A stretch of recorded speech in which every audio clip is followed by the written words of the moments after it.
Tout le monde est familiarisé avec la représentation d'un espace à 3 dimensions sur une feuille, sur un dessin.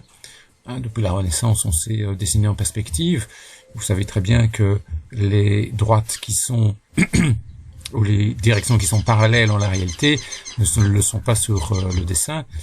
Il suffit de le vérifier ici. Voilà, par exemple, si je trace la direction du tuyau suspendu là et du bord du quai, qui devrait normalement être dans la réalité parallèle, ne le sont pas sur le dessin. Et d'ailleurs, elles se recoupent ici en un point qui n'est pas anodin. Si je trace la direction du quai passe par le même point. La même chose avec les néons ici. Les néons passent, ou devraient passer, si le dessin était bien fait, devraient passer par le même point. Donc c'est ça qui donne l'effet de perspective, c'est donc l'effet d'éloignement. C'est comme ça qu'on peut voir que effectivement les points ici s'éloignent. Par contre, toutes les parallèles ne se recoupent pas. Si je prends ici les parallèles du bord de l'affichage, ils ne se recoupent pas. C'est comme ça d'ailleurs que je peux voir que le personnage ici est plus près que le deuxième personnage. Si je trace à l'horizontale, là, et le personnage qui ici est évidemment après, entre les deux, je vois bien qu'il y a une distance.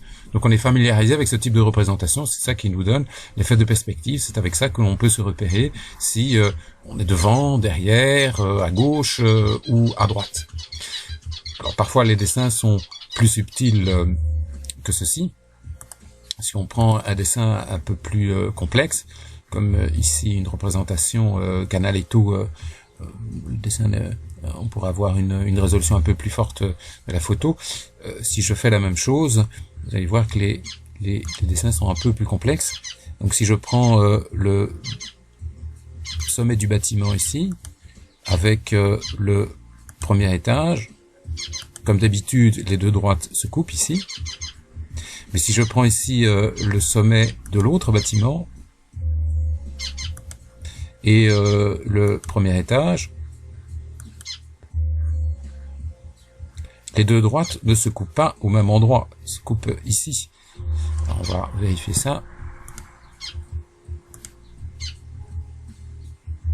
Point d'intersection, la parallèle du premier étage et la parallèle du rez-de-chaussée, voilà, il se coupe ici en ce point-là, tandis que pour le bâtiment de droite, ici et là, il se coupe ici. Et vous savez que quand je joins ceci, c'est normalement, si la perspective était bien faite, c'est la ligne d'horizon.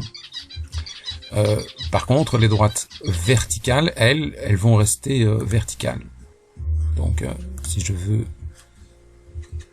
représenter ici, voilà pour la tour, et l'autre bord de la tour, les droites verticales, elles restent bien verticales.